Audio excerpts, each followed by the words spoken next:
आज हम लोग वन शॉट रिवीजन करने वाले हैं मॉर्फोलॉजी इन फ्लावरिंग प्लांट का। ठीक है, तो बहुत तेज़ी से हम लोग रिवीजन करेंगे। कम समय है, इस चैप्टर को पढ़ाने में लगभग मुझे लगता है 7-8 दिन लगता है, और बड़े बड़े लेक्चर्स होते हैं, 1.5 घंटे के लेक्चर्स होते हैं, तब जा कर के इस चैप्टर को हम कंप्लीट कर पाते हैं। तो कम समय में बात करनी है, और जाहिर सी बात है जल्दी जल्दी बात करनी पड़ेगी। सारी चीज़ों को एक्सप्लेन नहीं किया जा सकता यहाँ पे, मैक्सिमम चीज़ों को एक्सप्लेन करने की कोशिश करूँगा मैं। बट कुछ चीज़ें जो बिल्कुल आसान है या आप लोग बहुत बार पढ़ चुके हैं या आपका कॉन्फिडेंस उसमें बहुत अच्छा है, तो उसमें बहुत ज़्यादा हम टाइम नहीं देंगे, क्योंकि 1-1.25 घंटे के अंदर हमें ये काम पूरा कंप्लीट कर लेना है। ठीक है, तो जब हमने ये चैप्टर पढ़ाना स्टार्ट किया था तो सबसे पहले हमने आपको मॉर्फोलॉजी के बारे में बताया था। मॉर्फोलॉजी क्या होती है, हमने आपको बताया था कि जब बाहर से कोई चीज़ हम देखते हैं तो उसको मॉर्फोलॉजी बोलते हैं। एनाटॉमी इंटरनल स्ट्रक्चर को कहा जाता है। और उसके बाद सीड के बारे में थोड़ा सा इन्फॉर्मेशन दिया था हमने। वैसे भी सीड बहुत डिटेल में आप लोग पढ़े हुए हैं, डाइकॉट मोनोकॉट सीड होता है। तो जब भी आप सीड देखते हैं तो हमेशा सीड कोट होता है और कॉटिलेडन्स होते हैं, एम्ब्रियो होता है। ठीक है, एम्ब्रियो के अंदर रेडिकल प्लूम्यूल होता है, रेडिकल से रूट बनता है, प्लूम्यूल से शूट बनता है, ये सब बातें हमने बताई थी। कॉटिलेडन का काम हमेशा रिजर्व फूड मटेरियल है, जब सीड जर्मिनेट करता है उस टाइम पे न्यूट्रिशन देता है, ये सब बातें हमने आपको बताई थी। उसके बाद हम लोग धीरे धीरे रूट की तरफ मूव किए थे। रूट के बारे में हमने आपको बताया था कि 3 टाइप के रूट होते हैं, टैप, फाइब्रस और एडवेंटिशियस। टैप रूट हमेशा रेडिकल के इलॉन्गेशन से बनता है और उसके बाद उसके अंदर बहुत सारी ब्रांचिंग होती है, तो ये पूरा सिस्टम टैप रूट कहलाता है। डाइकॉट प्लांट्स के अंदर टैप रूट ही दिखाई देते हैं। उसके बाद फिर हमने आपको फाइब्रस रूट बताया। रेडिकल प्राइमरी रूट यहाँ पे भी बनाता है, लेकिन ज़्यादा समय तक वो सर्वाइव नहीं करता, उसकी जगह पे टफ्ट ऑफ रूट आ जाते हैं, तो ऐसे रूट को कहा जाता है फाइब्रस। इसका एग्जाम्पल हमने आपको वीट लिखाया था, लेकिन वीट हमेशा आपको याद रखना जरूरी नहीं, मोनोकॉट में होता है फाइब्रस। ठीक है, आप ये याद रखिए। वीट उसका एग्जाम्पल क्योंकि एनसीईआरटी में दिया हुआ है, इस वजह से हमने वीट आपको लिखाया है। उसके बाद एडवेंटिशियस रूट है। हमने यहाँ पे बताया था कि रेडिकल के अलावा किसी और पार्ट से जब रूट बन जाता है तो उसको हम एडवेंटिशियस रूट बोलते हैं। वो चाहे स्टेम से हो, किसी ब्रांच से हो, कहीं लीफ से बन जाए। ठीक है, जैसे ब्रायोफिलम में आपने देखा या एस्पेरेगस में आपने देखा, कहीं और से भी बन जाता है। क्रॉप रूट भी उसी का एग्जाम्पल है, तो उसको एडवेंटिशियस रूट कहा जाता है। इसके कई सारे एग्जाम्पल हैं, सबसे अच्छा एग्जाम्पल बनियान ट्री का जो क्रॉप रूट है वो है। उसके बाद फिर हमने आपको बताया था कि रूट के बहुत सारे फंक्शन हैं। सबसे इंपॉर्टेंट फंक्शन होता है absorption of water and mineral, conduction of photosynthates and water and mineral, इसके अलावा सिंथेसिस ऑफ ग्रोथ रेगुलेटर्स। ठीक है, ये 2-3 पॉइंट हमने आपको बताया था जो बहुत इंपॉर्टेंट थे। उसके बाद रूट के मॉडिफिकेशंस, 3 तरीके के मॉडिफिकेशन होते हैं, फूड स्टोरेज के लिए, सपोर्ट के लिए और रेस्पायरेशन के लिए। फूड स्टोरेज हमने आपको बताया था कैरेट और टर्निप, टैप रूट का मॉडिफिकेशन है। एडवेंटिशियस रूट स्वीट पोटैटो, ठीक है, उसका एग्जाम्पल है। उसके बाद सपोर्ट के लिए स्टिल्ट रूट हमने बताया था। स्टिल्ट रूट जो होते हैं वो शुगर केन और मेज के अंदर होते हैं।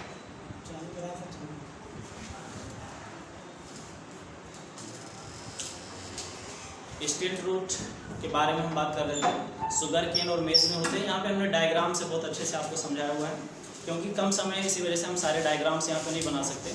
तो ये आप याद रखिए, लोअर नोड से हमेशा यहाँ पे निकलता है। और यहाँ पे एक चीज़ हमने बताई थी कि ज्योग्राफी में एक कॉन्सेप्ट होता है स्टिल्ट हाउस, तो वहाँ से ये कॉन्सेप्ट लिया गया है। उसके बाद रेस्पायरेशन के लिए मॉडिफिकेशन, न्यूमेटोफोर्स सबसे अच्छा एग्जाम्पल है। यहाँ पे हमने बताया था कि जब नदियाँ समुद्र से मिलती हैं तो वहाँ पे जो पानी होता है वो नमकीन होता है, तो वहाँ पे जनरली ये प्लांट्स होते हैं। ऐसे प्लांट्स को मैनग्रोव भी कहा जाता है, और इससे जो फॉरेस्ट बनता है उसको मैनग्रोव फॉरेस्ट भी बोलते हैं। तो यहाँ के पानी में नमक ज़्यादा होता है। यहाँ पे एक और चीज़ हमने आपको बताया था, विविपैरस जर्मिनेशन, ये भी बहुत इंपॉर्टेंट कॉन्सेप्ट है। यहाँ पे सीड जब फ्रूट के अंदर होता है उसी टाइम पे थोड़ा थोड़ा जर्मिनेशन स्टार्ट हो जाता है, तो ऐसे जर्मिनेशन को विविपैरस जर्मिनेशन बोलते हैं। वैसे जर्मिनेशन 3 टाइप का होता है, एपिजियल जर्मिनेशन, हाइपोजियल जर्मिनेशन और विविपैरस। कभी ज़रूरत पड़ेगी तो इसको हम आपको बताएंगे बाकी दोनों। उसके बाद रीजन्स ऑफ रूट आपको बताया गया था, रूट कैप, मेरिस्टेमेटिक, इलॉन्गेशन और मैचुरेशन, इतने जोन होते हैं। मैचुरेशन जोन में सबसे इंपॉर्टेंट पॉइंट हमने आपको बताया था कि रूट हेयर्स होते हैं। सबसे ज़्यादा जब भी क्वेश्चन यहाँ से पूछा जाता है तो ज़्यादातर यही पूछा जाता है।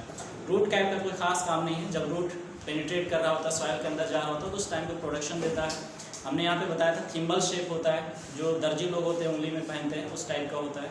बाकी चीज़ें आसान हैं। मेरिस्टेमेटिक, इसका मतलब सेल्स बहुत ज़्यादा डिवाइड कर रहे हैं। ठीक है, इलॉन्गेशन, सेल्स बड़े बड़े हो रहे हैं, तो जाहिर सी बात है इलॉन्गेशन वहाँ पे हो रहा है।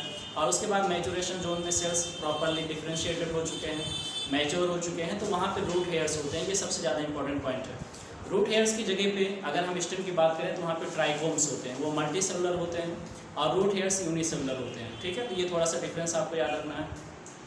उसके बाद हमने स्टेम के बारे में बात किया था। स्टेम में हमने आपको बताया कि जब भी आप स्टेम देखते हैं तो आपको नोड इंटर नोड दिखाई देना चाहिए। अगर आपको नोड इंटर नोड दिखाई देता है तो वो स्टेम चाहे ज़मीन के अंदर हो, ज़मीन के बाहर हो या सब एरियल हो, उससे कोई मतलब नहीं। आपको हमेशा नोड और इंटर नोड देखना है। फिर हमने आपको यहाँ पे बताया था कि कभी भी आप नोड देखिए और सॉरी स्टेम देखिए तो वहाँ पे आपको दो टाइप के बड दिखाई देते हैं, टर्मिनल और एक्सिलरी बड, ठीक है। फिर उसके बाद इंटर कैलरी मेरिस्टम हमेशा इंटर नोड के लेंथ को डिटरमाइन करता है, ठीक है। इंटर कैलरी मेरिस्टम जितना ज़्यादा एक्टिव होगा उतना बड़ा इंटर नोड बनता जाएगा। फिर उसके बाद स्टेम के बारे में आपको बताया था कि स्टार्टिंग में ग्रीन होता है, बाद में कलर चेंज हो जाता है। बहुत सारे काम हैं, बहुत आसानी से आप देख सकते हैं, देख के भी आप समझ सकते हैं कि स्टेम के कौन कौन से काम हो सकते हैं। फिर स्टेम के मॉडिफिकेशन हमने आपको बताए थे, 5 मॉडिफिकेशन है बेसिकली फूड स्टोरेज करने के लिए, ठीक है। Underground stem of potato, ginger, turmeric, ठीक है, कोलोकेसिया, ज़मीन कन, ये सब एग्जाम्पल थे। स्टेम टेंड्रिल, स्टेम थॉर्न, उसके बाद flattened stem, flashy cylindrical stem. Flattened stem जो आपको हमने बताया था वो एक्चुअल में फिलोक्लेड है। फिलोक्लेड, क्लेडोड और फिलोड, हमने 3 चीज़ों को बहुत डिटेल में समझाया था। फिलोक्लेड क्या होता है, जब स्टेम मॉडिफाई हो जाता है तो उसको बोलते हैं फिलोक्लेड। उसके बाद क्लेडोड, ठीक है, जब 1 या 2 इंटरनोड लॉन्ग होता है तो वहाँ पे कहा जाता है क्लेडोड। और फिलोड क्या होता है, पेट्योल या रैकिस के मॉडिफिकेशन को कहा जाता है। इसका सबसे अच्छा एग्जाम्पल ऑस्ट्रेलियन अकेसिया और पार्किंसोनिया है, जो एनसीईआरटी में दिया हुआ भी है, ठीक है। तो ये स्टेम के मॉडिफिकेशन के बारे में हमने बात किया था। स्टेम टेंड्रिल और लीफ टेंड्रिल के बारे में थोड़ा सा हमने यहाँ पे जब लीफ के बारे में बात की थी तो हमने आपको समझाया था कि ये दोनों एनालॉगस होते हैं, बहुत ही इंपॉर्टेंट पॉइंट है ये। उसके बाद हमने लीफ के बारे में बात किया। लीफ में सबसे पहले हमने आपको बताया कि लीफ जब भी आप देखते हैं तो लीफ बेस, पेट्योल और लेमाइना होता है। यहाँ पे हम थोड़ा सा डायग्राम बना देते हैं क्योंकि डायग्राम बनाने से ही ज़्यादा क्लियर समझ में आती चीज़ है, ठीक है। इस टाइप से हमने डायग्राम बनाया था, लीफ बेस, ठीक है, पेट्योल और ये लेमाइना, ठीक है, ये तीनों चीज़ें हैं, लीफ बेस, पेट्योल, लेमाइना। कोई भी लीफ आप देखते हैं तो आपको इसी तरीके से दिखाई देती है, ठीक है। उसके बाद फिर यहाँ पे हमने आपको वेनेशन बताया था, जो आपको मिडरिब दिखाई देता है। यहाँ पे जो बेस और मेनलेट्स की लाइन है ना, ये मिडरिब है और यहाँ पे फर्दर बहुत सारी ब्रांचिंग होती है। ये जो बेस और वेनलेट्स होते हैं इनका एक अरेंजमेंट का पैटर्न होता है, इसी को वेनेशन कहा जाता है। वेनेशन 2 टाइप का होता है, रेटिकुलेट और पैरेलल। रेटिकुलेट वेनेशन में वेन्स और मेनलेट्स एक नेटवर्क बना लेती है, जाल जैसा पैटर्न दिखाई देता है। यह हमेशा डाइकोट प्लांट्स के अंदर होते हैं। और पैरेलल वेनेशन में कोई ऐसा पैटर्न नहीं, सीधे सीधे होते हैं, पैरेलल होते हैं, इसीलिए इनको पैरेलल वेनेशन कहा जाता है। मोनोकॉट प्लांट्स के अंदर ये दिखाई देते हैं, ठीक है। उसके बाद फिर हमने आपको बताया था कि लीफ के टाइप होते हैं, सिंपल और कंपाउंड, ठीक है। 2 टाइप के लीफ होते हैं, सिंपल लीफ और उसके बाद कंपाउंड लीफ। सिंपल लीफ में हमने बताया था कि आइदर इसका जो मार्जिन है इंटैक्ट होता है और आइदर बीच बीच में कटा फिटा होता है, इंसाइज्ड होता है, बट हमेशा कभी भी इंसीजन जो है मिडरिब से टच नहीं करना चाहिए, ये पॉइंट आपको हमने बताया था। और जब इसका इंसीजन मिडरिब से टच कर जाता है तो कंपाउंड लीफ बन जाती है। कंपाउंड लीफ 2 टाइप की होती है, पिन्नेटली और पामेटली कंपाउंड। तो जो पिन्नेटली कंपाउंड है वहाँ पे जो मिडरिब होता है वो रैकिस उसका नाम होता है और यहाँ पे छोटी छोटी पत्तियाँ लग जाती हैं, ठीक है। इस तरीके से स्ट्रक्चर बन जाता है, ऐसे छोटी छोटी पत्तियाँ यहाँ से निकलती रहेंगी, ऐसी पत्ती को कहा जाता है पिन्नेटली कंपाउंड। इसका एग्जाम्पल हमने आपको लिखाया था नीम, ठीक है। उसके बाद दूसरा एग्जाम्पल है पामेटली कंपाउंड। पामेटली कंपाउंड जैसे हमारी हथेली होती है उस टाइप की कुछ होती है, यहाँ पे बहुत सारी पत्तियाँ एकदम एंड पे जा करके पाम जैसा हमारा होता है उस तरीके से होती है, ऐसे लीफ को पामेटली कंपाउंड कहा जाता है। इसका एग्जाम्पल आपको हमने सिल्क कॉटन लिखवाया था। उसके बाद फिर हमने आपको फिलोटैक्सी के बारे में बताया था। फिलोटैक्सी का मतलब होता है कि लीफ किस तरीके से अरेंज है, उसको फिलोटैक्सी कहा जाता है। बहुत सारी चीज़ों के बारे में, अरेंजमेंट के बारे में हम यहाँ पे पढ़ते हैं, जैसे प्लेसेंटेशन है, एस्टिवेशन है, ठीक है, बहुत सारे टाइप के चीज़ों का अरेंजमेंट होता है, इन्फ्लोरेसेंस है। इसी तरीके से लीफ का भी एक पैटर्न होता है अरेंजमेंट का, उसको फिलोटैक्सी कहा जाता है। फिलोटैक्सी 3 टाइप की होती है, अल्टरनेट, अपोजिट और होल्ड। ये हमने आपको बहुत अच्छे से बताया था। तो यहाँ पे थोड़ा सा डायग्राम से हम देख लेते हैं, ज़्यादा क्लियर होता है, इसीलिए जहाँ पे ऐसा पॉसिबल रहेगा या इंपॉर्टेंट मुझे लगेगा तो डायग्राम से भी हम समझाने की कोशिश करेंगे, ठीक है। अल्टरनेट में हमने बताया था कि हर नोड पे एक पत्ती निकलेगी और अपोजिट डायरेक्शन में। नेक्स्ट यहाँ पे एक पत्ती निकलेगी अपोजिट डायरेक्शन में, ऐसे ऐसे, तो इसको कहा जाता है अल्टरनेट, ठीक है।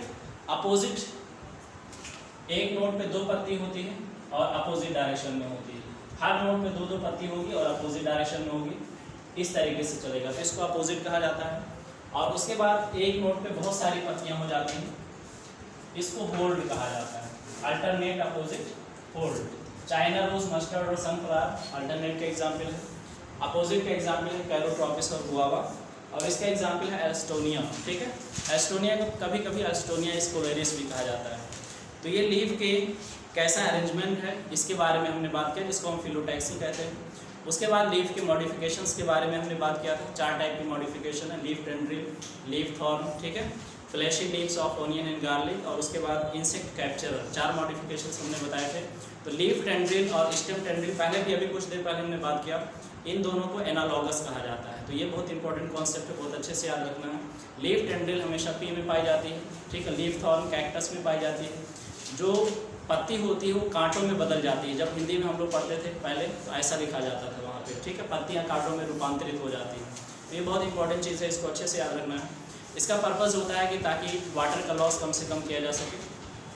उसके बाद flashy leaves of onion and garlic, जाहिर सी बात है इसमें न्यूट्रिशन की चीज़ें हैं जो हम लोग खाते हैं, ठीक है, सब्जी वगैरह में यूज़ किया जाता है।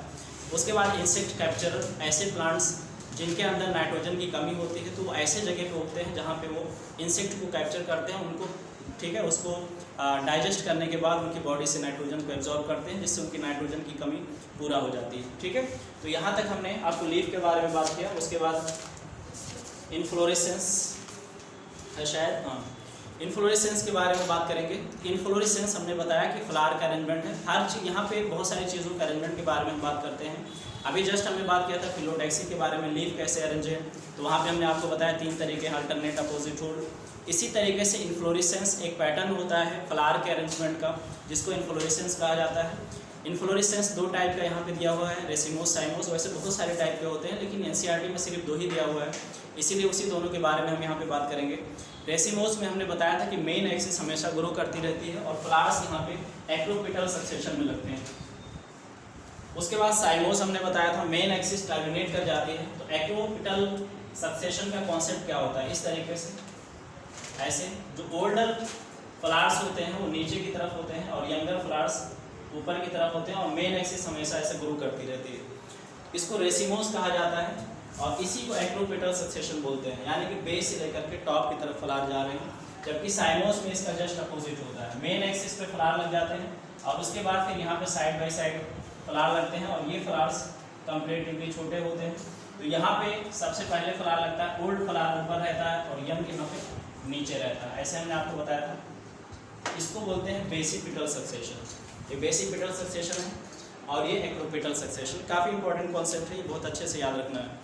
उसके बाद इन्फ्लोरेसेंस के बाद हमने फ्लावर के बारे में बात किया था। वैसे फ्लावर के बारे में ज़्यादा इन्फॉर्मेशन जब आप 12th क्लास में जाएंगे वहाँ पे आप पढ़ेंगे sexual reproduction in flowering plant, एक पूरा चैप्टर है, बहुत बड़ा सा चैप्टर है, तो वहाँ पे ज़्यादा डिटेल में दिया हुआ है। लेकिन यहाँ पे भी कुछ इन्फॉर्मेशन दी हुई है जिसके बारे में थोड़ा सा बात करना ज़रूरी है। सबसे पहले अगर हम फ्लावर की बात करते हैं तो यहाँ पे फ्लावर जब प्लांट लगता है उसी टाइम पे फ्लावर नहीं आते। फ्लावर एक वेजिटेटिव मैच्योरिटी के बाद किसी भी प्लांट के अंदर लगते हैं। पहले प्लांट वेजिटेटिवली मैच्योर होता है, उसके बाद उस पर फ्लावरिंग होती है, ठीक है, जब उसका रिप्रोडक्शन करने का टाइम आता है। फ्लावर का अगर हम डायग्राम देखें, जल्दी से हम बना लेते हैं।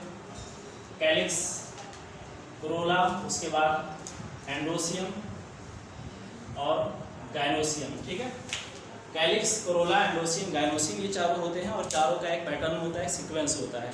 कैलिक्स ज़्यादातर सिचुएशन में बाहर की तरफ ही होते हैं और ये प्रोटेक्टिव होते हैं जब फ्लावर बड स्टेज में होता है, ठीक है। उसके बाद कोरोला होते हैं। कोरोला ज़्यादातर सिचुएशन में कलर्ड होते हैं।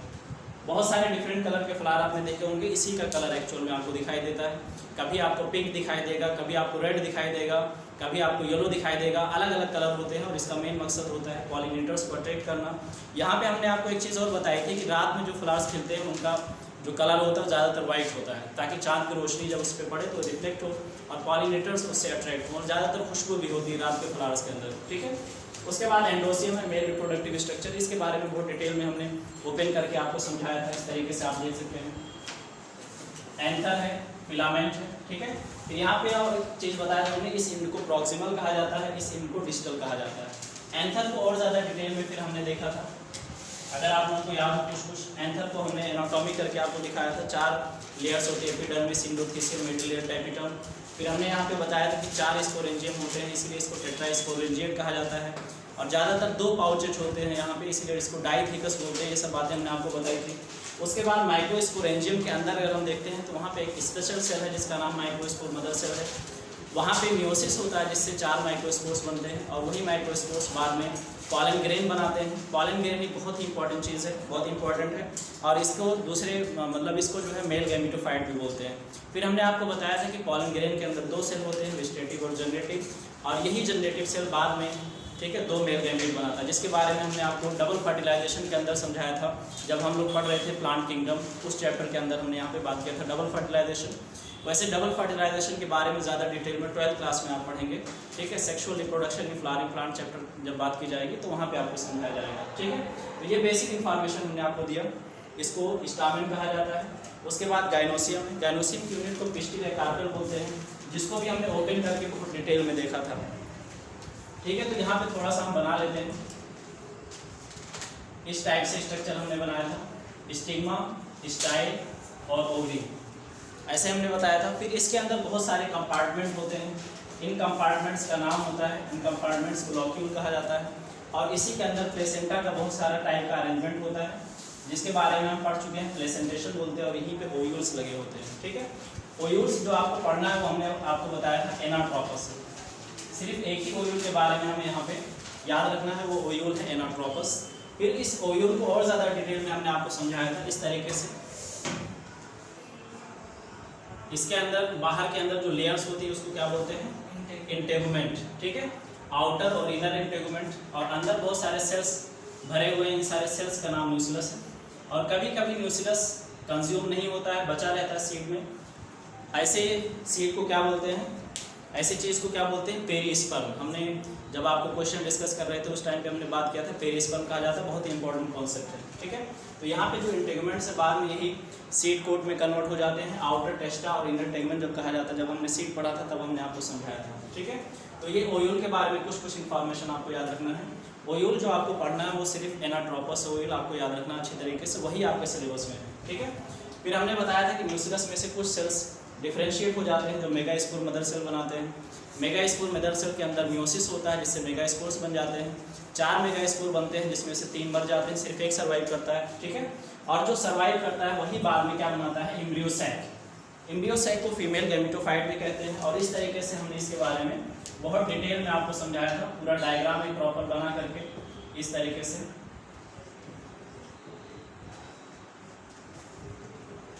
ये पूरा एम्ब्रियोसैक का डायग्राम है, ठीक है। इसमें 7 सेल और 8 न्यूक्लिएटेड होते हैं। इसके बारे में हमने डिटेल में बात किया था। 3 सेल्स ऊपर है जिसको चलाजा कहा जाता है, पोलर न्यूक्लियाई, ठीक है। ये बड़ा वाला सेल सेंट्रल सेल कहलाता है, ठीक है। एक सेल और 2 सिनर्जिक है। और यहाँ पे हमने आपको बताया था कि सेलुलर थिकनिंग होती है जिसको फिलीफॉर्म एपेटस बोलते हैं, जो पॉलन ट्यूब को गाइड करता है, जो रास्ता बताता है कि पॉलन ट्यूब को किधर से इंटर करना है, ठीक है। तो जब पॉलन ट्यूब आता है तो एक सेल को पेनिट्रेट कर देता है, ठीक है, डिस्चार्ज कर, यहीं पे फिर मेल गैमेट्स डिस्चार्ज होते हैं। और एक मेल गैमेट जा करके पोलर न्यूक्लियस से फ्यूज़ करता है जिसको हम ट्रिपल फ्यूजन बोलते हैं, और एक सेल को फ्यूज़ करता है जिसको हम सिंगैमिया फर्टिलाइजेशन बोलते हैं, जो हमने आपको डबल फर्टिलाइजेशन में बहुत अच्छे से समझाया था, ठीक है। तो ये सब बातें हमने की थी। उसके बाद फिर हमने आपको फ्लावर के अंदर कुछ और बातें बताई। फ्लावर बेसिकली 2 टाइप के होते हैं, बाइसेक्सुअल या फिर यूनिसेक्सुअल। जब भी आप बाइसेक्सुअल फ्लावर देखेंगे तो आपको मेल और फीमेल रिप्रोडक्टिव स्ट्रक्चर यानी कि एंड्रोसियम और गाइनोसियम एक साथ दिखाई देगा, ठीक है। उसका एग्जाम्पल हमने आपको भी बताया था, सबसे अच्छा एग्जाम्पल है। और कभी कभी आइदर मेल रिप्रोडक्टिव स्ट्रक्चर या फीमेल रिप्रोडक्टिव स्ट्रक्चर होता है जिसको हम यूनिसेक्सुअल फ्लावर कहते हैं। इसका सबसे अच्छा एग्जाम्पल डेट, पाम और पपाया है। उसके बाद फिर हमने आपको फ्लावर सिमेट्री के बारे में बताया था। 3 टाइप की सिमेट्री है, ठीक है। ये भी काफ़ी इंपॉर्टेंट पॉइंट है। फ्लावर की सिमेट्री एक्टिनोमॉर्फिक, जाइगोमॉर्फिक, ठीक है। ये सिंबल मैं यहाँ पे लिख देता हूँ, इससे आप समझ जाओगे। और एसिमेट्रिक, 3 ही टाइप की सिमेट्री है जो आपको याद रखनी है। एक्टिनोमॉर्फिक का एग्जाम्पल है मस्टर्ड, चिली, धतूरा।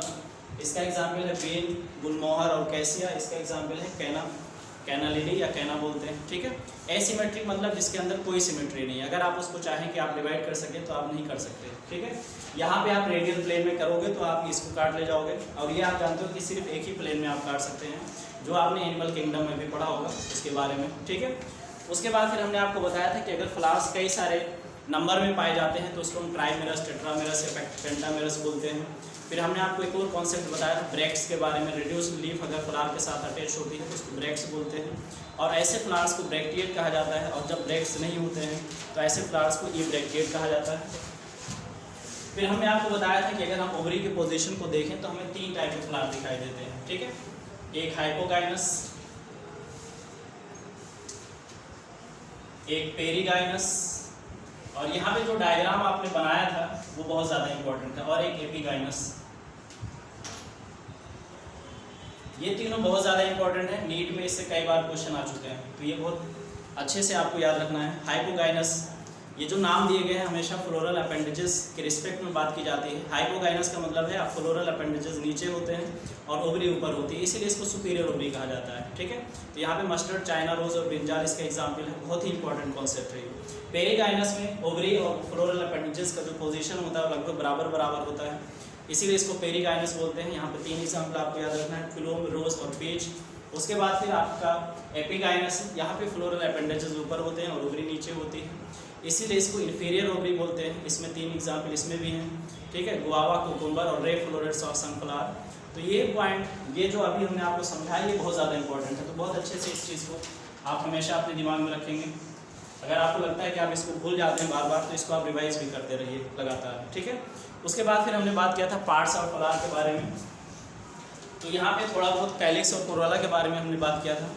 कैलिक्स के बारे में आप जानते हैं कि हमेशा सबसे बाहर होता है, ग्रीन कलर का होता है और प्रोटेक्टिव इन फंक्शन होता है, यानी कि जब फूल अभी जो है बड स्टेज में उस टाइम पे प्रोडक्शन करता है। फिर कभी कभी ऐसा देखा जाता है कि कैलिक्स आपस में अटैच होते हैं तो गैमोसेप्लस बोलते हैं, और जब अलग अलग होते हैं तो पॉलीसेप्लस कहा जाता है। कोरोला की यूनिट को पेटल कहा जाता है, तो वो भी जब फ्यूज़ होते हैं तो गैमो कहा जाता है, फिर ये होते हैं तो पॉली कहा जाता है, ठीक है। उसके बाद हमने एस्टिवेशन के बारे में बात किया था। एस्टिवेशन यहाँ पे 3-4 तरीके के होते हैं। सबसे पहले वेलवेट, ठीक है, ट्विस्टेड, इम्ब्रिकेट और वेक्सिलरी, 4 टाइप के एस्टिवेशन होते हैं, जिसके बारे में हमने यहाँ पे बात किया था बहुत अच्छे तरीके से, और इसमें हमने शायद आधा घंटा इस चीज़ को समझाने में आपको खर्च किया था, ठीक है। बट अभी उतना टाइम नहीं हमारे पास, तो हमें जल्दी जल्दी बात करनी है। वेलवेट, ट्विस्टेड, इम्ब्रिकेट और वेक्सिलरी। इसमें हमने आपको बताया था कि जो वेक्सिलरी एस्टिवेशन है सबसे ज़्यादा इंपॉर्टेंट यही वाला है। वेक्सिलरी एस्टिवेशन को पैटियोनेसियस भी कहा जाता है। ये फाइवेसी फैमिली का कैरेक्टरिस्टिक फीचर है। जब भी आप फाइवेसी फैमिली पढ़ोगे तो आपको वेक्सिलरी एस्टिवेशन जरूर मिलेगा, ठीक है। वेलवेट में हमने आपको बताया था कि सेपल्स और पेटल्स का मार्जिन जस्ट टच करता है, कोई भी ओवरलैपिंग नहीं होती, ठीक है। इसका एग्जाम्पल है कैलोट्रोपिस। फिर ट्विस्टेड में हमने बताया था कि पार्टिकुलर डायरेक्शन में अरेंजमेंट होता है और एक दूसरे को ओवरलैप कर रहे होते हैं, इसका एग्जाम्पल है चाइना रोज, लेडीज फिंगर और कॉटन। इम्ब्रिकेट के अंदर क्या होता है, यहाँ पे भी ओवरलैपिंग है लेकिन कोई पार्टिकुलर डायरेक्शन नहीं है, ठीक है। इसका एग्जाम्पल है कैसिया और गुलमोहर। और उसके बाद फिर हमने वेक्सिलरी एस्टिवेशन बताया था जो सबसे ज़्यादा इंपॉर्टेंट है। इस तरीके से दो, एक बड़ा सा पेटल है, 2 छोटे पेटल हैं और 2 उसके बाद सबसे छोटे पेटल हैं और दोनों आपस में ओवरलैप होते हैं, ठीक है। इसका नाम स्टैंडर्ड या वेक्सिलम है, विंग या एला है, और इसका नाम कील या करीना है, ठीक है। तो ये सबसे ज़्यादा इंपॉर्टेंट, जब भी आप एस्टिवेशन की बात करते हैं सबसे ज़्यादा इंपॉर्टेंट हमेशा वेक्सिलरी एस्टिवेशन या पैटियोनेसियस एस्टिवेशन होता है। ज़्यादातर क्वेश्चन जब भी पूछे जाते हैं एस्टिवेशन से तो यहीं से पूछे जाते हैं, तो ये आपको बहुत अच्छे से याद रखना है। और ये फाइवेसी फैमिली का कैरेक्टरिस्टिक फीचर है, तो ये पॉइंट आपको बहुत अच्छे से याद रखना है। उसके बाद हम बात करेंगे यहाँ पे एंडोसियम के बारे में। एंडोसियम के बारे में भी बहुत डिटेल में हमने बात किया था वहाँ पे जब हम पढ़ रहे थे, तो यहाँ पे भी कुछ बातें हम करेंगे। एंडोसियम की यूनिट को स्टामेन बोलते हैं, ठीक है। स्टॉक और फिलामेंट है, यहाँ पे फिलामेंट और एंथर है। एंथर के अंदर हमने अभी कुछ देर पहले आपको बहुत डिटेल में समझाया, ठीक है। स्पोरेंजियम है, टेट्रास्पोरेंजिएट होता है, वहाँ पे माइक्रोस्पोर मदर सेल है, म्योसिस होता है, माइक्रोस्पोर्स बनते हैं, उसके बाद पॉलन ग्रेन बन जाते हैं। तो ये सब बातें हमने की थी। उसके बाद फिर हमने आपको यहाँ पे बताया था कि कई बार स्टामेन्स स्टेराइल होते हैं, उसको स्टामिनोड कहा जाता है, और कई बार, ठीक है, यहाँ पे अगर स्टामेन्स पेटल से अटैच होते हैं तो इसको एपीपेटलस स्टामेन कहा जाता है, इसके एग्जाम्पल ब्रिंजल है। और कभी कभी ये पेरियंथ से अटैच होते हैं तब इसको एपीफाइलस कहा जाता है, इसके एग्जाम्पल लिली है। पेरियंथ जब कैलिक्स और कोरोला फ्यूज होते हैं, सही से पता नहीं चलता कि कौन कैलिक्स और कौन कोरोला है, तो उसको पेरियंथ कहा जाता है।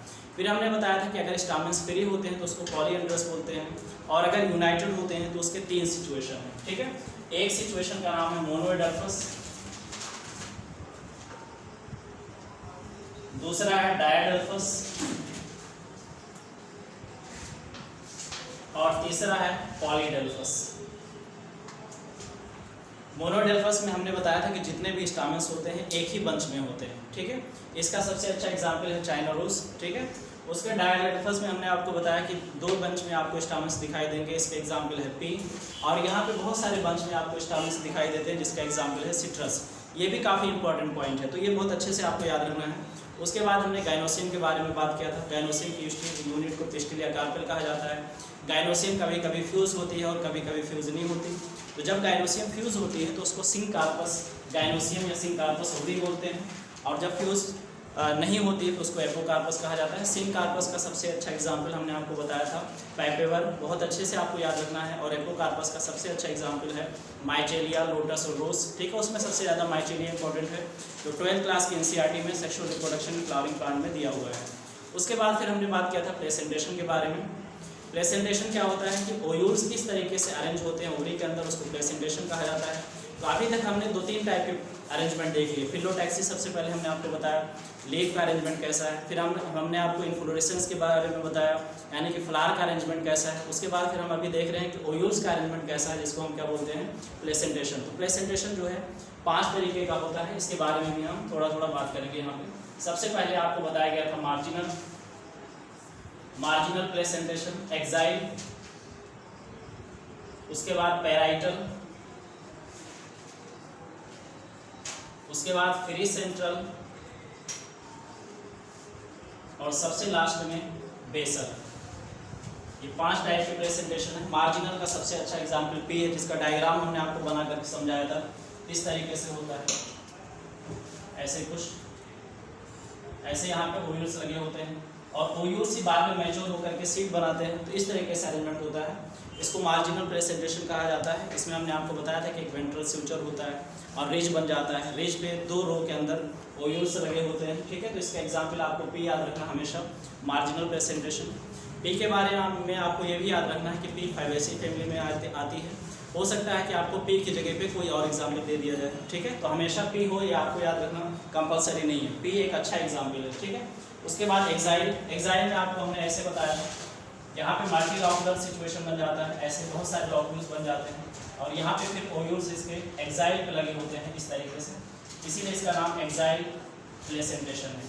टोमेटो रोज, चाइना रोज, ये सब एग्जाम्पल है इसका, ठीक है। उसके बाद पेराइटल हमने आपको बताया था कि जो ओयूल्स होते हैं वो पेरिफेरी पे लगे होते हैं, इस तरीके से सरफेस पे लगे होते हैं ओवरी के चारों तरफ, किनारे किनारे, ठीक है। ऐसे यहाँ पे ऐसे पेराइटल प्लेसेंटेशन। फिर हमने आपको यहाँ पे बताया था कि ओवरी इनिशियली 1 चैम्बर होता है और बाद में ये 2 चैम्बर में कन्वर्ट हो जाता है, क्योंकि यहाँ पे एक फाल्स सेप्टम बन जाता है जिसको रेप्लम बोलते हैं। इसका एग्जाम्पल आर्जिमोन और मस्टर्ड था। उसके बाद फ्री सेंट्रल, यहाँ पे जो आपने लॉक्यूल बनाया था, कंपार्टमेंट्स बनाया था, उसको आप खत्म कर दीजिए, इसी का नाम चेंज हो जाएगा, फ्री सेंट्रल हो जाएगा। फ्री सेंट्रल का एग्जाम्पल है डायंथस और प्रिमरोज। जब भी प्लेसेंटेशन पूछा जाता है ज़्यादातर यही पूछा जाता है, हमने वहाँ पे भी आपको इंडिकेट किया था। उसके बाद बेसल है, यहाँ पे एक ही ओव्यूल होता है, basal part of the ovary पे लगा होता है। सनफ्लावर और मैरीगोल्ड इसका एग्जाम्पल होता है, ठीक है। तो यहाँ तक हमने बात किया। अब इसके आगे हम लोग बात करेंगे फ्रूट और सीड के बारे में। जब भी हमने फ्रूट के बारे में बात किया था तो आपको हमने कुछ कॉमन बातें बताई थी। फ्रूट हमेशा ओवरी से बनता है, ये हमने बात वहाँ पे आपको बताई थी, लेकिन कभी कभी ओवरी के अलावा अदर पार्ट भी पार्टिसिपेट कर देता है फ्रूट फॉर्मेशन में, तो ऐसे फ्रूट्स को फॉल्स फ्रूट कहा जाता है। जब किसी फ्रूट के अंदर सिर्फ ओवरी हो तो ऐसे फ्रूट को हम ट्रू फ्रूट बोलते हैं, और जब ओवरी के साथ साथ प्लेसेंटा हो जाए या कोई और पार्ट हो जाए, थैलमस हो जाए, कुछ भी हो जाए, तो ऐसे फ्रूट्स को हम फॉल्स फ्रूट बोलते हैं, ठीक है। फ्रूट हमेशा ओवरी राइप हो जाती है तो उसी से फ्रूट बन जाता है, जैसे हमने जिम्नोस्पर्म में पढ़ा था कि वहाँ पे ओवरी नहीं होती, अगर आपको याद हो, ठीक है। फिर हमने आपको बताया था कि यहाँ पे एक स्पेशल टाइप का फ्रूट होता है जिसको हम पार्थिनोकार्पिक फ्रूट बोलते हैं, बगैर फर्टिलाइजेशन के फ्रूट बन जाता है। फिर आपको यहाँ पे हमने एक और कॉन्सेप्ट बताया था पार्थिनोजेनेसिस, जब फीमेल गैमेट डायरेक्टली किसी इंडिविजुअल को बना देती है तो उसको हम पार्थिनोजेनेसिस बोलते हैं, ठीक है।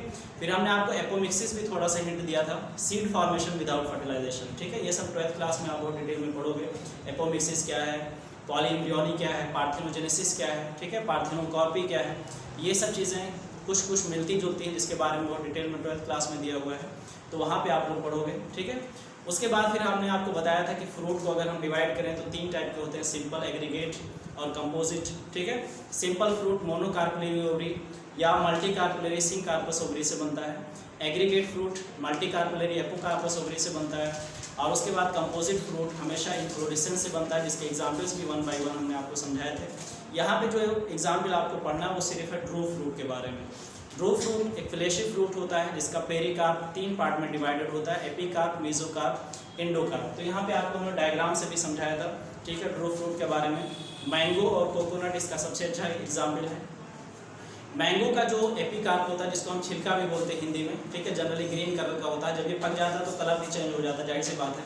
और जो चीज़ खाई जाती है उसको हम मेसोकार्प बोलते हैं। और एंडोकार्प स्टोनी होता है, उसी के अंदर सीड होता है, ठीक है। फिर आपको हमने कोकोनट के बारे में बताया था। कोकोनट का जो मेसोकार्प होता है वो फाइब्रस होता है, ये बहुत अच्छे से आपको याद रखना है। उसके बाद इसका भी एंडोकार्प स्टोनी होता है, और इसके अंदर फिर सेलुलर एंडोस्पर्म और फिर फ्री न्यूक्लियर एंडोस्पर्म होते हैं। यहाँ पे हमने डायग्राम से सारी चीज़ों को बहुत अच्छे से समझाया था। थोड़ा सा हम बात कर लेते हैं क्योंकि अभी टाइम हमारे पास है और हम सही स्पीड से चल रहे हैं, तो कोई दिक्कत नहीं। इस टाइप से हमने आपको यहाँ पे बताया था। ये पार्ट जो आपको दिखाई देता है ये एपिकार्प है। मैंगो की हम बात कर रहे हैं। बीच में जो फ्लैशी पार्ट होता है जिसको एक्चुअल में खाया जाता है, ये मेसोकार्प है, ये वाला पार्ट। और अंदर की तरफ स्टोनी एंडोकार्प होता है, ये वाला पोर्शन। स्टोनी जो यहाँ पे वर्ड दिया गया है ये ज़्यादा इंपॉर्टेंट है। हमेशा जब भी आपको ड्रू फ्रूट देखना है तो आपको स्टोनी एंडोकार्प देखना चाहिए, ठीक है। उसके बाद फिर हमने यहाँ पे कोकोनट का भी डायग्राम से समझाया था। कोकोनट का कोई एक्चुअल में बहुत अच्छा शेप नहीं होता है, तो आप कुछ भी इस तरीके से बना सकते हो। बीच में फाइब्रस मेसोकार्प है, तो आप इस तरीके से बना सकते हो ऐसे। एपिकार्प, फाइब्रस मेसोकार्प, और इसके अंदर स्टोनी एंडोकार्प यहाँ पे भी होता है।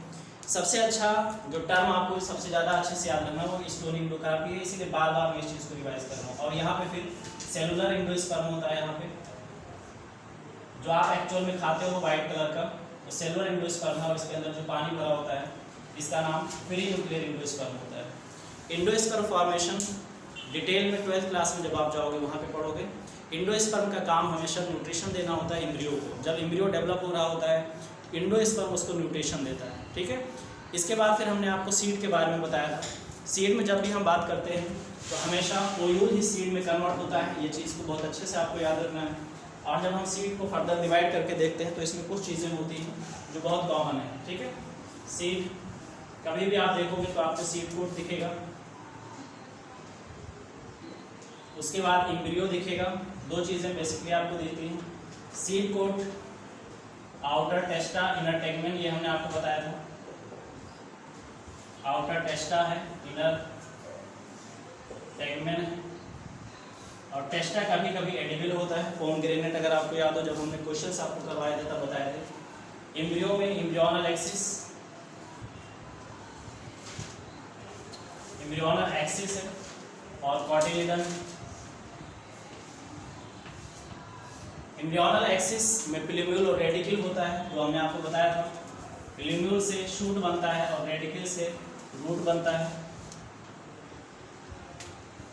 ठीक है। और कॉटिलिडन कभी कभी 2 होता है और कभी कभी 1 होता है। अगर कॉटिलिडन 2 है तो ऐसे सीड को डाइकोट कहा जाता है, और कभी कभी कॉटिलिडन 1 होता है तो ऐसे सीड को मोनोकोट बोलते हैं।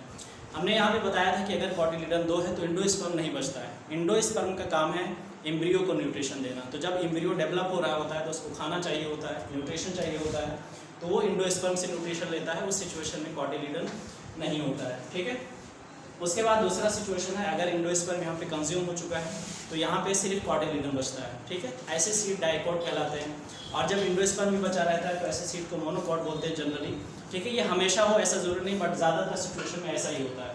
कुछ एक्सेप्शन भी होते हैं जो एनसीईआरटी में, जैसे ऑर्किड मोनोकॉट का एक्सेप्शन दिया हुआ है, वहाँ पे एंडोस्पर्म नहीं होता है, ठीक है। एक्सेप्शन भी हो सकते हैं, कोई भी चीज़ 100% आप नहीं कह सकते। ज़्यादातर सिचुएशन में चीज़ें होती हैं, मोर देन 75% सिचुएशन में, बट आप कहें कि 100% ऐसा होता है, ये जनरली नेचर में एग्जिस्ट नहीं करती चीज़ें, ठीक है। तो ये सीड के बारे में बेसिक इन्फॉर्मेशन है। फिर यहाँ पे हमने डाइकोट और मोनोकोट सीड के बारे में आपको बताया था। डाइकोट सीड को फिर से यहाँ पे हम लोग थोड़ा सा डायग्राम से और डिटेल में समझने की कोशिश करते हैं। जब भी आप डाइकोट सीड देखते हो तो हमेशा आपको इस तरीके से एक बड़ा सा एम्ब्रियोनल एक्सिस, इसको एम्ब्रियोनल एक्सिस बोलते हैं, और ये साइड साइड में आपको जो दिखाई दे रहे हैं इसी को कॉटिलिडन कहा जाता है। एम्ब्रियोनल एक्सिस कॉटिलिडन, ये एम्ब्रियो का पार्ट है। कॉटिलिडन हमेशा न्यूट्रिशन प्रोवाइड करवाता है जब सीड जर्मिनेट कर रही होती है उस टाइम पे, क्योंकि सीड जब जर्मिनेशन कर रहा है तो उस टाइम पे न्यूट्रिशन देने के लिए कोई ना कोई इसके पास चीज़ इसके पास होनी चाहिए। तो कॉटिलिडन ही इसको न्यूट्रिशन प्रोवाइड करवाता है जब सीड जर्मिनेट कर रही होती है। उसके बाद फिर यहाँ पे आपको हमने बताया था कि प्लूम्यूल, प्लूम्यूल से हमेशा शूट बनता है और रेडिकल से हमेशा रूट बनता है। इस बात को हम लोग कई बार रिपीट कर चुके हैं। और फिर इसको कवर करने के लिए सीड कोट है, आउटर टेस्टा इनर टेगमेंट, दो सीड कोट होता है, ठीक है। टेस्टा कभी कभी फ्लैशी होता है जिसको हम खाते भी हैं, जैसे कि अनार के अंदर, ठीक है, या ग्राउंडनट के अंदर, जो बात हम कर चुके हैं कई बार। तो ये चीज़ थोड़ा सा आपको याद रखना है, डाइकोट सीड के अंदर। उसके बाद फिर यहाँ पे एनसीईआरटी को के रिस्पेक्ट में अगर हम बात करें तो यहाँ पे एक डायग्राम बना हुआ है जो आपको ग्राम के बारे में थोड़ा सा डायग्राम बना हुआ है आपको हाइलम और माइक्रोपाइल को समझाने के लिए। हाइलम क्या है, एक स्कार होता है। स्कार मतलब होता है किसी चीज़ का निशान छूट जाना, ठीक है। तो वहाँ पे एक निशान होता है जो हाइलम से अटैच होता है, जो फ्रूट वाल से अटैच होता है, उसी को हम हाइलम बोलते हैं, ठीक है। ये सीड में दिखाई देता है। उसके बाद फिर उसके ऊपर जस्ट माइक्रोपाइल होता है, एक छोटा सा छेद होता है जो जर्मिनेशन के टाइम पे वाटर और ऑक्सीजन को एक्सचेंज करने का काम करता है। उसके बाद फिर हमने आपको यहाँ पे बताया था कि सीड जनरली दो टाइप के होते हैं, इंडोस्पर्मस या एल्ब्यूमिनस सीड और नॉन इंडोस्पर्मस या एक्स एल्ब्यूमिनस सीड। तो इंडोस्पर्मस सीड्स के अंदर क्या होता है, इंडोस्पर्म पूरी तरीके से बचा रहता है। ज़्यादातर मोनोकॉट में ऐसा होता है, कैस्टर और कोकोनट हमने आपको एग्जाम्पल बताया था। और उसके बाद नॉन इंडोस्पर्मस के अंदर आपको हमने बताया था कि इंडोस्पर्म जब एम्ब्रियो डेवलप हो रहा होता है उस टाइम पे पूरी तरीके से कंज्यूम हो जाता है। तो ऐसे सीड को नॉन इंडोस्पर्मस या एक्स एल्ब्यूमिनस सीड कहा जाता है। तो ये बहुत ही इंपॉर्टेंट कॉन्सेप्ट है, ये भी आपको बहुत अच्छे से याद रखना है, ठीक है। नॉन इंडोस्पर्मस यहाँ पे मैं थोड़ा सा लिख देता हूँ ताकि आपको ये समझ में आए कि ये चीज़ इंपॉर्टेंट है। और दूसरी चीज़ है इंडोस्पर्मस सीड। नॉन इंडोस्पर्मस ज़्यादातर डाइकोट होते हैं, जैसे कि पी, ग्राम, ये सब। और इसके एग्जाम्पल होते हैं कैस्टर, कोकोनट। कोकोनट का जो पानी पिया जाता है वो एक्चुअल में कुछ नहीं है, इंडोस्पर्म ही है, जिसके बारे में हम आपको पहले भी कई बार समझा चुके हैं। उसको फ्री न्यूक्लियर इंडोस्पर्म भी बोलते हैं। तो सीड के अंदर दो ही टाइप के सिचुएशन बनते हैं, आइदर इंडोस्पर्मिक और नॉन इंडोस्पर्मिक सीड। उसके बाद फिर हमने आपको यहाँ पे मोनोकॉट सीड का प्रॉपर डायग्राम बना करके बहुत डिटेल में आपको समझाया था। यहाँ पे एक ही कॉटिलिडन होता है, दो कॉटिलिडन नहीं होते। दूसरा कॉटिलिडन उसका थोड़ा सा रिमेनेंट पार्ट बच जाता है, वो बनने की एक्चुअल में कोशिश करता है बट बनता नहीं है। इसीलिए यहाँ पे एक और चीज़ होती है जिसको हम इंडोस्पर्म बोलते थे। और इस इंडोस्पर्म को कवर करने के लिए एक प्रोटीन की लेयर होती है जिसको एलुरोन लेयर कहा जाता है। ये जो रेड कलर से मैं बना रहा हूँ इसका नाम एलुरोन लेयर है, बहुत ही इंपॉर्टेंट है, इसीलिए इसको हम पूरा लेवल कर देते हैं और हर चीज़ को एक बार फिर से एक्सप्लेन कर देंगे। तो ये एलुरोन लेयर है। एलुरोन लेयर प्रोटीन रिच होता है। ये क्वेश्चन कई बार रिपीट हो चुका है नीट में, इसको हम काउंट भी नहीं कर सकते कि कितनी बार ये पूछा जाता है, ठीक है। और यहाँ पे जो कॉटिलिडन है इसको स्कूटेलम बोलते हैं, ये भी कई बार आपको नीट में मिलेगा। कॉटिलिडन, स्कूटेलम बहुत ही इंपॉर्टेंट है, जितना इसको हम कहें कि इंपॉर्टेंट है उतना कम है, ठीक है। फिर उसके बाद यहाँ पे भी एम्ब्रियोनल एक्सिस है। इसके प्लूम्यूल को कवर करने के लिए एक शीट होता है जिसको कोलियोप्टाइल कहा जाता है, ये प्लूम्यूल है। इसकी कवरिंग कुछ कोलियोप्टाइल बोलते हैं। और यहाँ पे रेडिक्यूल होता है और इसकी भी कवरिंग होती है जिसको कोलियोराइजर कहा जाता है। यहाँ पे हमेशा एलुरोन लेयर या तो पूछा जाता है प्रोटीन रिच है, या तो फिर कॉटिलिडन का नाम पूछा जाता है स्कूटेलम, ठीक है। प्लूम्यूल को कौन कवर करता है, कोलियोप्टाइल, और रेडिकल को कौन कवर करता है, कोलियोराइजर। ये सबसे ज़्यादा इंपॉर्टेंट, अगर अभी तक हमने सीड के बारे में अगर हम बात करें तो सबसे ज़्यादा मोनोकॉट सीड से क्वेश्चन यही पूछा जाता है। और उसके बाद इसके ऊपर सीड कोट होगा, जैसे कि हमने डाइकोट सीड में देखा था सीड कोट, तो यहाँ पे भी सीड कोट होता है, ठीक है। तो ये था सीड और फ्रूट के बारे में इंफॉर्मेशन। उसके बाद फिर हमने बात किया था semi technical description of some important या टिपिकल प्लांट्स के बारे में। तो यहाँ पे कुछ बेसिक बातें हमने की थी जिसके बारे में हम थोड़ा थोड़ा आपको बताएंगे यहाँ पे फिर से। सबसे पहले सेमी टेक्निकल क्यों बोलते हैं ये हमने आपको बताया था, क्योंकि बहुत सारे सिंबल्स यहाँ पे यूज़ किए जाते हैं। किसी भी फैमिली या प्लांट को जब हम डिस्क्राइब करने की कोशिश करते हैं तो सबसे पहले कोई सीक्वेंस होता है, एक सिस्टम होता है, वो हमने आपको बताया था। थोड़ा सा पानी पी लेते हैं।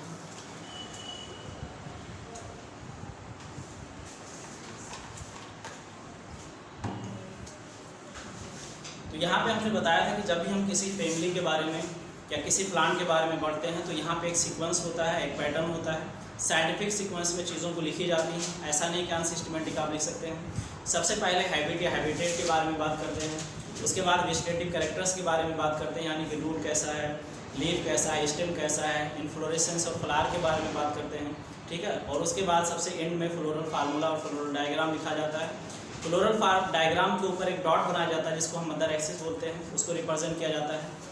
फ्लोरल फार्मूला, फ्लोरल डायग्राम और सबसे लास्ट में अगर किसी फैमिली के बारे में बात करते हैं तो इकोनॉमिक इंपॉर्टेंस लिखा जाता है। तो यहाँ पे 4 फैमिलीज़ के बारे में थोड़ी थोड़ी इन्फॉर्मेशन दी हुई है जिसके बारे में हम बात करेंगे।